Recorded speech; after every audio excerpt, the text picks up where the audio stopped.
You guys, this was my face through the entire episode. Hey guys, welcome back to Real Housewives Recaps. Today, we're talking in Just Like That, Season 1, Episode 10, Seeing the Light. Can you even believe what they gave us this episode? Every episode, I think I've been saying, oh, this is the worst one, this is the worst one. You guys, this was the worst one. Not worst in terms of bodily fluids, that may have to go to the last episode, but worst in terms of overall boring, no storyline drivel that they've given us. I have so much to get into and so much to talk about, believe me. I'm actually so excited to talk about it with you guys. And I also have so much editing to do, and by that I mean because tomorrow I have a video coming out about all the storylines that went nowhere, and now I have to add about 30 more things to that.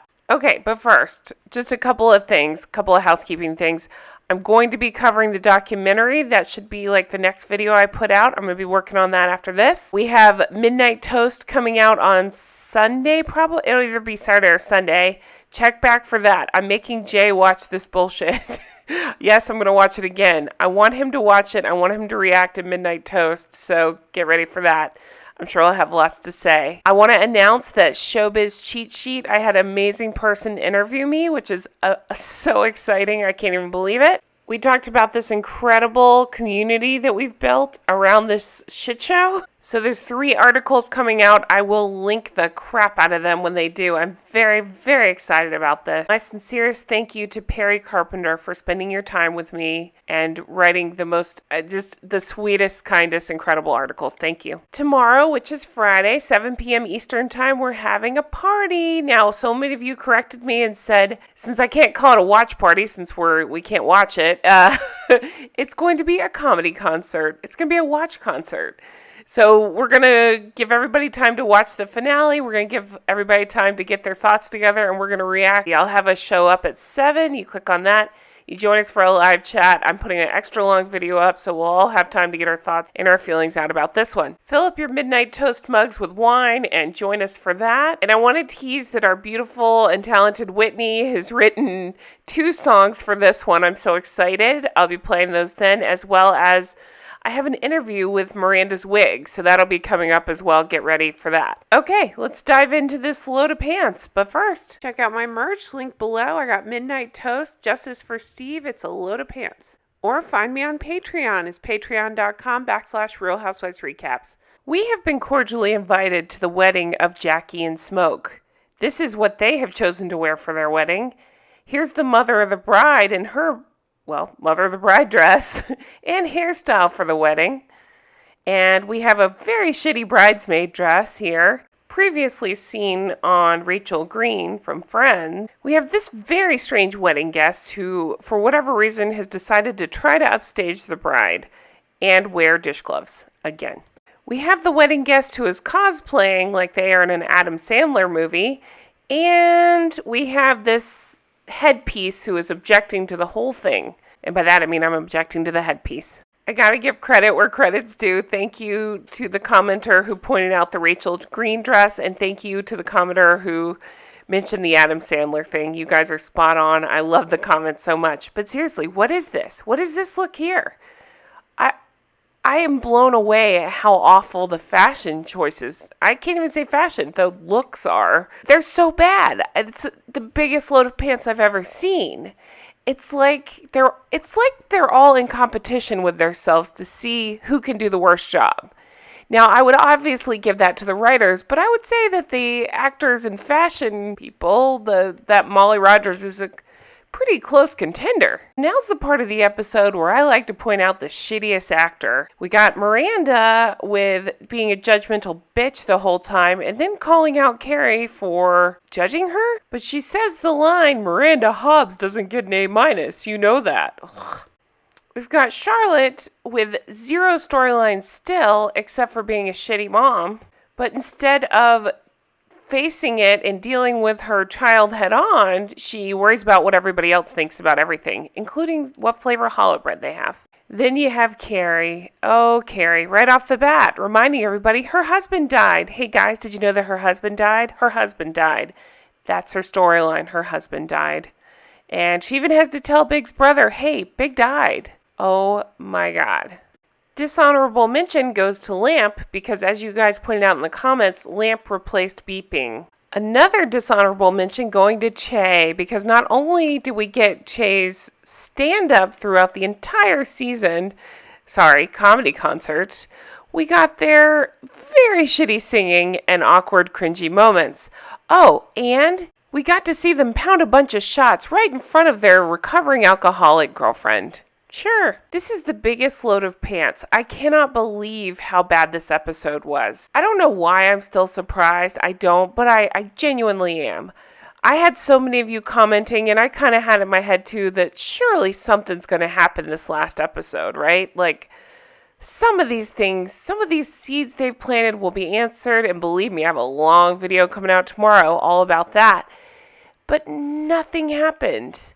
Less than nothing happened. Several of the characters took like 10 steps backwards. I'm looking at you, Miranda. And it just didn't make any sense. It was painful to watch. It was boring as shit. I am, for whatever reason, blown away by how stupid this episode was. I really need your comments. You know that's my favorite part. As soon as I'm done and I post the episode, that's the first thing I do is jump in the comments.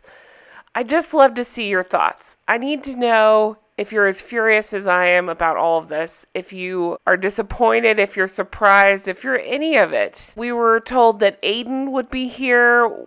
We didn't get that. We were told, I don't know, justice for Steve. We didn't get that. Just the laziest writers I've ever seen. They did such a shitty job and just didn't give a crap about anybody who cares about the show. Again, I keep alluding to it, but I'm going to go over it in detail. I want you to rest assured about that because it's bugging me so much. What the hell was the point of any of it? What was the point of Natasha? What was the point of Big Secretary? What was the point of Cleveland? What was the point of any of it? What was the point of Miranda going to school? None of it made any sense. And again, I'm going to link that Showbiz cheat sheet article when it comes out because that's one of the things that Perry and I really got into is the list of things that don't make any sense at all and what the hell are they doing with this reboot? And what the hell was the point of introducing us to that nice teacher only to have her move on to the podcast guy? What is going on? Tell me one character that has a happy ending. I'll wait. Charlotte has to deal with her rotten, awful, shitty-ass, fucked up kids. Miranda is going to be a groupie. She's abandoning her entire life and her entire career to be a groupie. And Carrie, I got nothing for Carrie. Nothing. She'll never be happy. She'll always be the one, my husband died. Now, speaking of that, let's get into this episode. So we start out at the fucking podcast. I'm in a great mood, you guys. No, I really am. I love you guys so much. I know you feel my pain. They're at the podcast. I use that in quotations. I'm actually doing air quotes. Think of Joey from Friends, like where he doesn't know how to do the air quotes or what they mean, but I'm doing air quotes. Okay. Che has a fantastic line here where they say, "A woman broke up with me on FaceTime. She should have broken up with me on 2 FaceTime." Can you imagine? I just imagine the writer's room. You're so clever. No, you're so clever. Oh, Michael Patrick King. Okay. And then Carrie being, Carrie. "My husband died. That's the ultimate breakup. So I clearly win the worst breakup ever. I mean, you're an asshole. Okay, you are an asshole." Oh my God. Okay, so from here we continue this theme as she talks to the ashes that are still in her closet.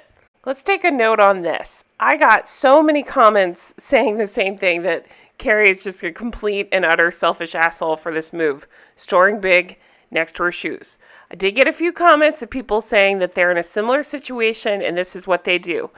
I'll be honest with you. Do what you got to do to survive. That's your business, not mine. I'm commenting on this character, Carrie, who's a selfish asshole. That's all we get from her. That's all we see. And this just goes along with that storyline. That's where I'm going with that. So yes, I think that Carrie's being an asshole. I think it's rude. We find out it's been a year. P.S. The timeline just makes no sense at all. I've stopped trying to figure it out. We've had references to 3 months, to 3 seasons. We've had references. We got told this time it was a year. It makes 0 sense. And just like that, I say bite me. Then we see another pointless scene that takes up part of the episode and makes no sense because don't worry, she doesn't end up with this guy at all. she's, I don't care. She's on a date with him.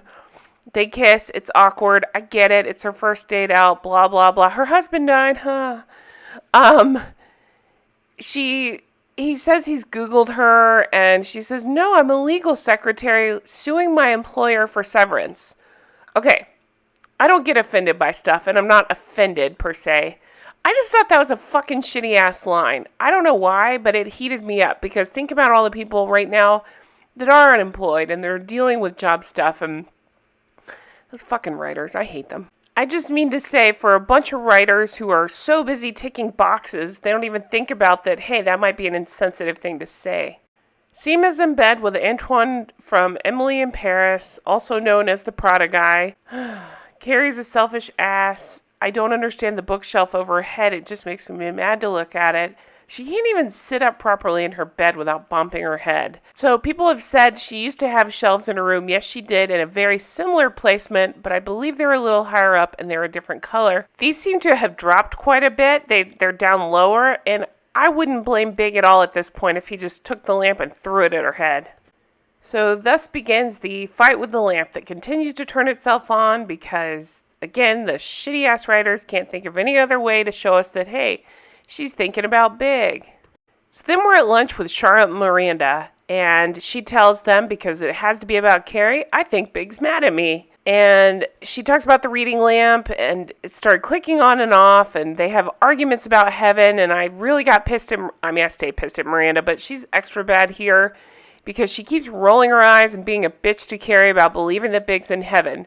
Regardless of your beliefs, can't you just not be...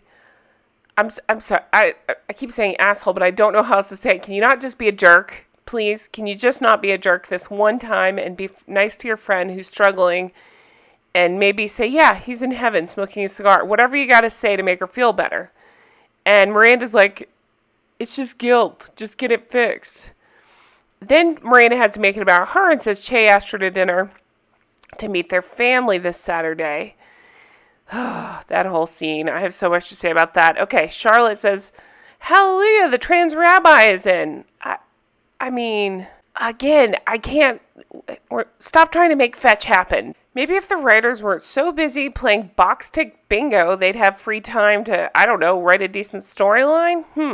Nope, that's got to go on the back burner so we can all be taught lessons. On what? I have no idea. And because they didn't tick us off already enough, they have to drag Samantha in here. So Carrie's texting her, telling her, I kissed a guy, because, we're 15. And Samantha says the first of many. How was it? It wasn't big, so it was small. Want to talk? ? Soon. I just want to take a step back here and be meta for a second. So they're dragging out this Samantha storyline.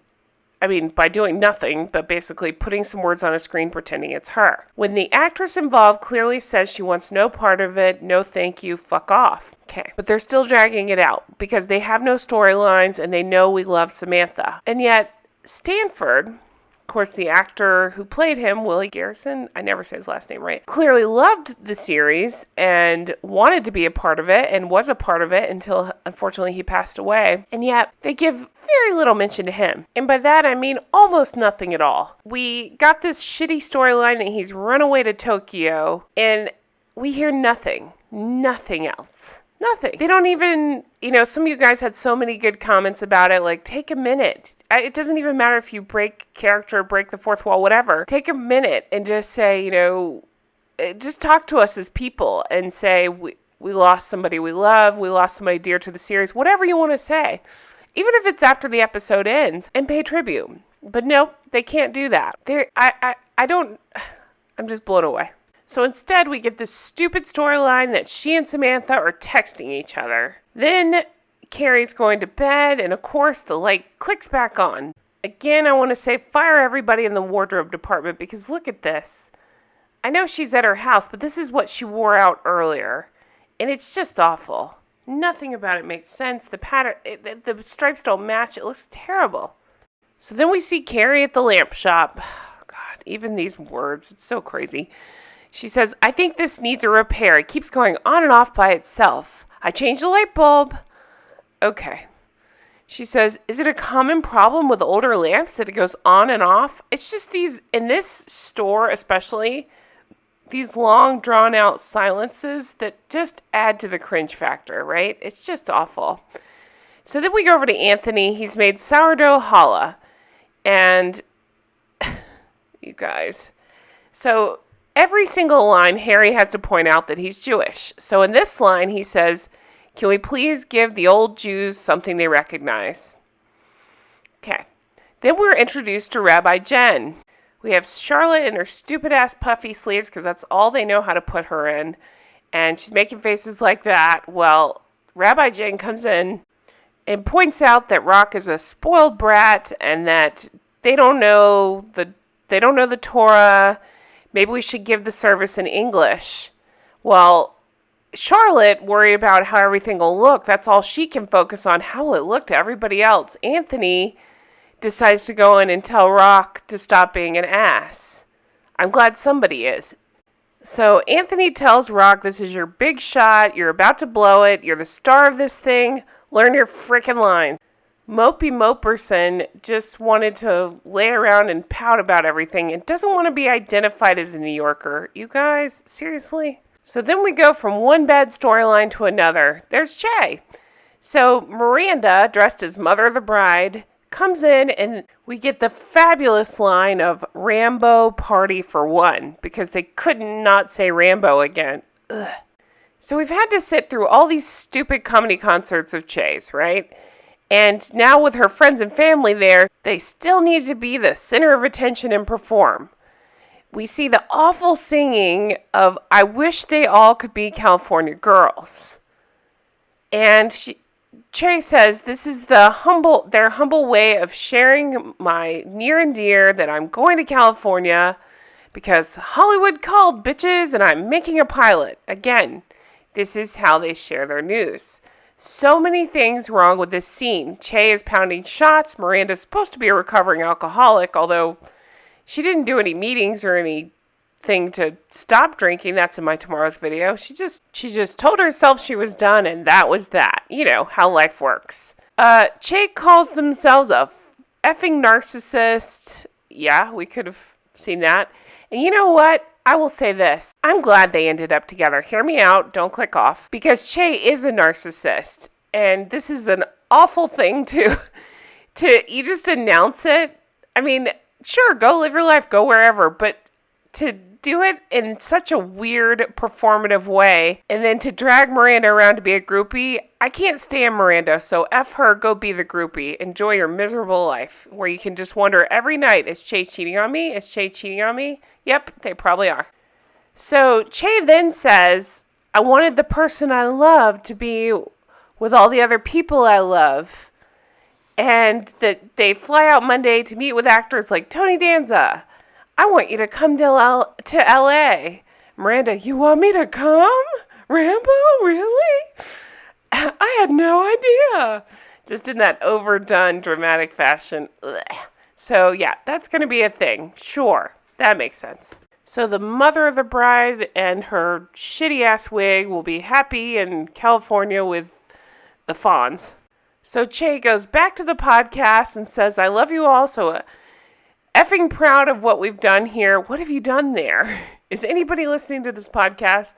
We learned that the hot producers guy's name is Franklin. Did we know that before? Don't think we did. And Carrie says, I was just getting the hang of this. Were you, Carrie?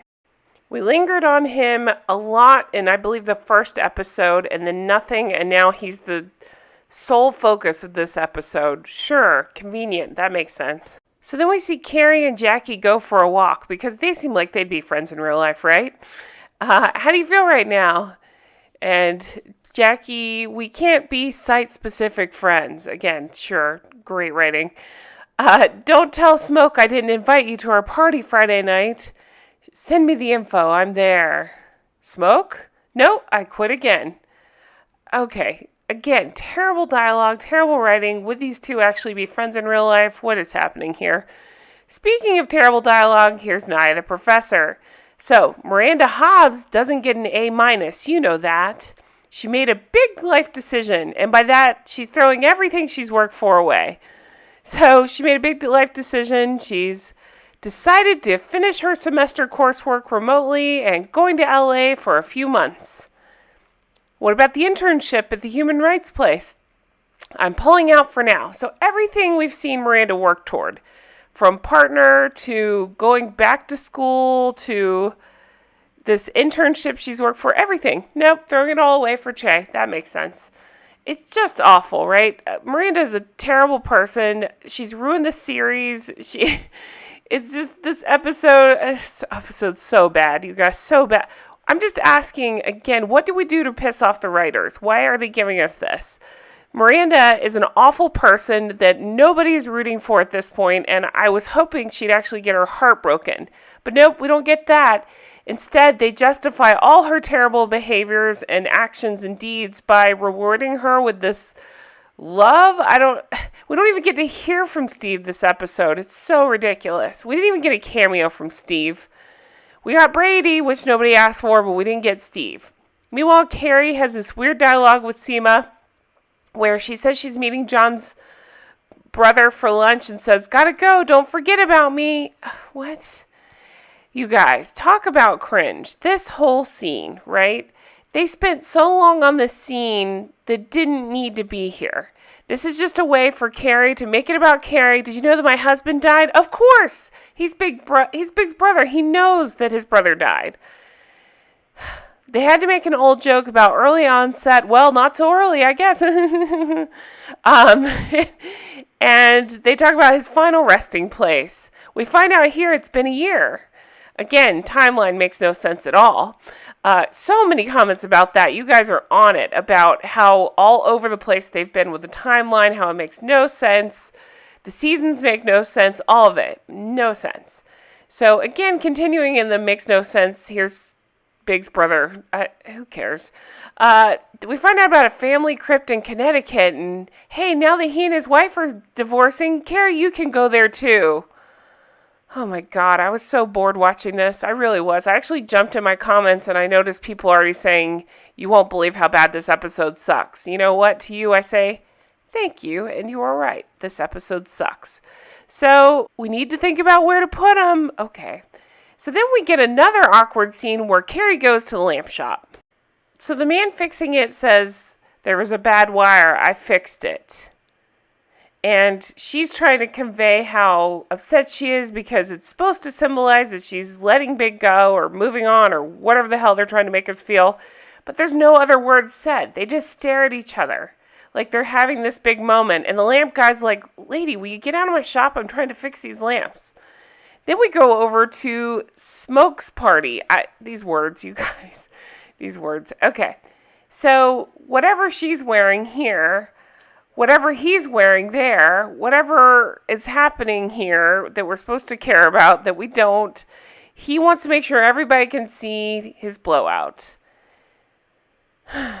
So they're announcing as a huge shock that they're actually getting married. Oh, everybody's so surprised. You may now kiss each other or whatever gets the most likes on Instagram. That's what the officiant said. Hot producer walks up. He received a panic text an hour ago. And he says to Carrie, "I think you're a podcast. I've been watching you since you got there. You have that voice. I would produce you alone talking to callers. Give me a shot." So again, we went from 0 to 100 with this guy. This guy who's had 0 lines in the episodes, maybe just a quick cameo here and there, to "I want to produce a solo podcast with you, Carrie, and give me a shot. And hey, we're going to end up," we'll talk about it later. But, okay, again, I'm stepping on the toes of my video coming out tomorrow, but what about the book? What happened to that storyline? What about that pushy editor that made you get out there and started dating on, again, a timeline that makes no sense at all? What's happening?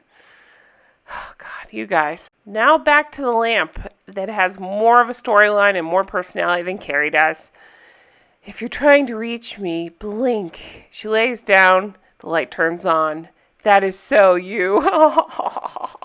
I sound like Mr. Bean. Okay, so she dreams that she's in Paris. She hears Big singing that song, and she wakes up and she's looking at the light. P.S. We all suspected she maybe saw Aiden in the preview for this week. That's why she turned around. Nope, just all a dream. Okay, make it make sense. She's like, oh, I know, I need to go to Paris. Again, very shitty writing. It happens in a dream. Then we go over to the mitzvah that nobody asked for or cares about. Big came to me in a dream last night. I know he wants me to be in Paris to our bridge. She's already bought airline tickets and rooms without talking to them. I wish we could stay longer. It's my treat. Charlotte says, yeah, I can swing 3 days. Now, funny jump ahead. Basically, when Miranda backs out, she's like, fuck it, I don't need you either, Charlotte. I got this on my own. Peace out. So I kind of love that. She's like, no, you're too boring even for me. I can't go with just you. Okay, Charlotte excuses herself because she's always worried about appearances. She set up a candy bar for kids first thing in the morning because that makes sense too. The hot fellas are there helping. Harry says, my darling, we have a situation. And she's wearing this stupid-ass pink bridesmaid dress with huge puffy sleeves because she's a bridesmaid pirate and it makes no sense at all. Anthony's there. You guys. Okay, I need to move on. Miranda tells Carrie that she's going to L.A. Brady and Louisa will be backpacking through Europe all summer. So convenient. All I kept thinking is she's probably just leaving. She doesn't give a shit about Brady because it doesn't seem to have mattered so far. Oh, you guys, I'm sorry, I skipped ahead. The Rock. Rock's just being a little brat, really. Before it was Lily, now it's Rock. They've made these kids so obnoxious, I just can't care about them. Again, cosplaying from an Adam Sandler movie with giant shoulder pads. Just trying to make Charlotte's dress look more normal, I guess. Okay, back to Miranda being an ass. So she's going to L.A. She's in a rom-com, Carrie. Oh, my God. Okay, Miranda, you can't fly to Paris from L.A. I wouldn't have said anything if I knew I didn't know. And Miranda says, forget I said anything about Paris. It was presumptuous me. No, I'm sorry. Carrie says that to Miranda. Who cares? They're in the bathroom. It's a stupid bathroom. This bathroom bothered me for no reason except for there's no mirrors right there. I finally saw one off to the side, but these sinks in the middle of the bathroom just didn't make any sense. They just didn't. You could have stuck a mirror in between there. I spent too much time thinking about the bathroom. So, oh God, just so much. Miranda's going because she's going to be with Che, and so she says she wants to be there for the taping with Che, but she also wants to be there to help her friends scatter her husband's ashes. So Carrie points out she's passed up her internship to be there, and you said it was impossible to get, and Miranda calls her out for being judgy, even though Miranda's a judgy bitch this entire season. I don't know. I blame the wig. She's just suffocating. So... Oh, God. You guys, I can't care about this. I can't make this more funny. I'm trying. I can't. It's awful. Carrie's outfit is stupid. Her hair...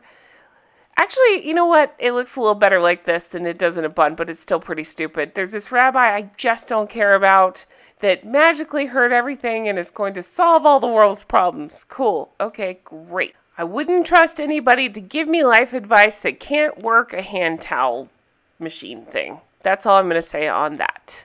Then, inexplicably, we get to know all about Rabbi Jen's schedule. They have a hard out at 2. What are these writers doing to us? What's happening? I mean, I know what's happening. It's the forced wokeness. It's checking boxes. It's just stupid. They couldn't even give this person a good storyline. Just obnoxious eavesdropping in the bathroom. Like, Rabbi Jen needs to run away from these two assholes. And then Charlotte's standing like this in this dress because she doesn't already look like a 7-year-old, you know? Like, this is so ridiculous. This outfit's ridiculous. This behavior is ridiculous. I want to slap Charlotte and The Rock, and I'm going to go ahead and slap Harry too, even though I like Harry the best of the 3. Because they don't parent their child. They let the child make all the decisions and be a brat, and they don't correct it. They don't correct The Rock ever. Then we go to LTW, who's a beautiful woman, but she's wearing this big stupid thing on her head, and it's all sparkly, and it's just annoying. Okay, So Charlotte clearly feels uncomfortable in this outfit because this is the only way she can stand in this stupid thing. But can't make up her own mind, hey, I should parent my kid, has to wait for LTW to tell her to go do it for her. So she goes back in and says, you're going out there. And that's final. Oh, God. We get a whole speech about The Rock just wanting to be them and not a New Yorker. It's so stupid. You guys, I can't make this interesting. Okay, so Charlotte gets up there. She sings. Harry and Lily comes up. The Rock joins too, and they rumble. I don't know. Who cares? Sorry, I made myself laugh with that one. Afterwards, Miranda and Charlotte. Miranda says she'll be in LA. She's in love. She's in a rom-com. No word about, the marriage she broke up of 20 plus years and, how it might affect her son and her life in general. Who cares? She quit her job. She quit her internship. She quit her life. She's following Che around. Things are going really well. I'm sorry, but if your best friend told you that they left their relationship of 20 plus years, left their job, left the internship that they were trying for, left the school program that they've been working on, wouldn't you be freaking the hell out? Like, what is wrong with you? Like, are you having a crisis? Do I need to take you somewhere? Like, what's going on? Right? Like, it makes no sense. I keep saying like, I'm sorry. I hate that. It makes no sense at all. Speaking of making no sense, for some reason we switched from dumb gray wig to a dumb red one. Here you go. And the red isn't even a great color red. It's like, it matches the stoop behind her. It's like almost a purpley red. I just don't love it. And I think it makes it more dumb because she's wearing this stupid brown color. And it just doesn't look, it's just too much. It doesn't look good. They're trying to make us like Brady here. Sorry, not working. I still think he looks like Linguini from Ratatouille. He even has a line that says, what happened to Gray Pride? That's the part where we're supposed to laugh. Okay, speaking of laughing, can we spend about 14 hours talking about this? This was the most god-awful, insane thing ever. So clearly she's gone there to spread Big's ashes. What the hell is happening here? What is this outfit? Why is she dressed like Belle, but way worse? Why is she wearing kitchen gloves again? Why does she have the Eiffel Tower sparkly bag? Why does she have Big in there? Why any of this? But mostly why this dress? Why the hairstyle? Why all of that? What's happening? Carrie has to make it about Carrie still, even when she's spreading her husband's ashes by dressing like an asshole. Like a big, yellow, peachy, pink asshole. I don't know. I hate this. She looks like Princess Peach, but not as cute. Oh, the hair, the gloves, the dress, it's all so stupid. Some of you guys had predicted that the ashes would hit Aiden in the face and he'd magically be there. I kept looking. I kept hoping that's what was going to happen. That would have made me laugh so hard. It would have actually redeemed it a little bit for me. But nope, that's not what happens. Loudly playing Hello, It's Me. They played that the entire episode. I get it. It's your song. This is so stupid. Carrie's in the stupid dress, texting Samantha. How can I confuse those two? My God. Let me try that again. All right. Carrie's texting Samantha. How about a drink? I'm in Paris. How about tomorrow? Fabulous. Okay. Nope. Samantha is too good. She's working with Sylvie now. Fuck you, Carrie. Okay. Carrie's back and she's working on the podcast because for whatever reason, everybody abandons their careers on this show. So all that work she was doing on the book, no, doesn't need to do that anymore. Now she's working on a podcast. I say that as somebody who hosts a podcast. But she's taking calls and she's talking, who cares? She's just talking to people. It's an excuse to smile and work with that producer. Who knows what amount of time it's been? Who knows what's going on with that teacher? Who cares? Future's unwritten. She smiles at the producer. Till next time, I'm Carrie Bradshaw, and this is Sex and the City. No, it's not. It's not Sex and the City. Fuck you, writers. So the producer takes her to the elevator and smooches her, and she ends with, and just like that. And just like what? You guys have given us nothing. Nothing. You don't get to say it. You don't get to say Sex and the City. You don't get to talk about Samantha. You fucking writers, you don't get any of it. I hate you so much. You ruined this so much. I just can't believe this pile of garbage. I knew it was going to be bad. I need a whole new word for how bad. I mean, obviously a load of pants, but I need a new word for bad. This is so bad. This is so awful. I'm stunned. I really am. And I don't know why, because I didn't expect anything, but this was even lower than the nothing expectations I had. It's like the writers wanted to make sure that we'd absolutely hate it. And just in case, they gave us this last episode just to make sure that we hated it all. You're telling me not one single writer, not one single producer, not one single of these actresses said, hey, well, this is a little bit weird. Nope. They were all just cashing checks and laughing all the way. You know, Dum Michael Patrick Dickhead, that's my nickname from the Writer's Room podcast. Check that out.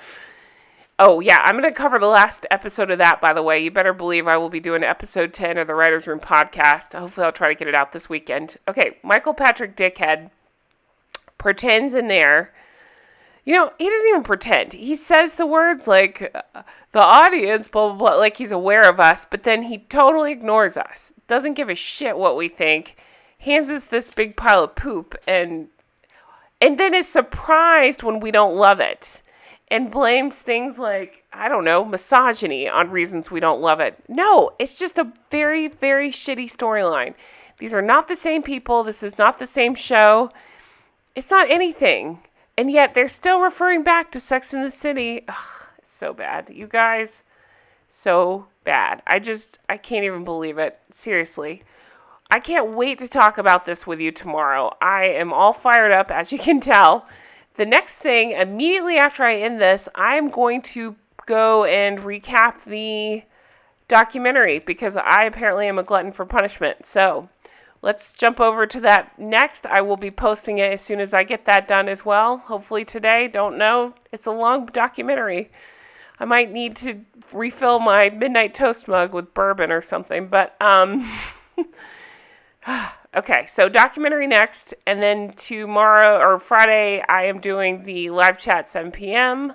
Be sure to email me RHR comments if you have any memes you want to send me or any videos or anything. I think that's it for me, you guys. I really do. I'm sorry I was so negative on this one. This one was just really hard to swallow. It was. But you guys make everything better. As soon as I get this posted, I am jumping in the comments because I cannot wait to hear what you guys think about this one. I hope you've enjoyed my recaps. Hey, stick with me. I've got so much stuff coming out, by the way. Do you guys know, I didn't even mention this. Did you guys know that Real Housewives All-Stars is coming up, if that's something you're interested in? Love is Blind 2 is coming up. I don't plan to do an episode-by-episode recap of that one, and more of a watch it, see if it's worth covering, kind of talk about it kind of thing.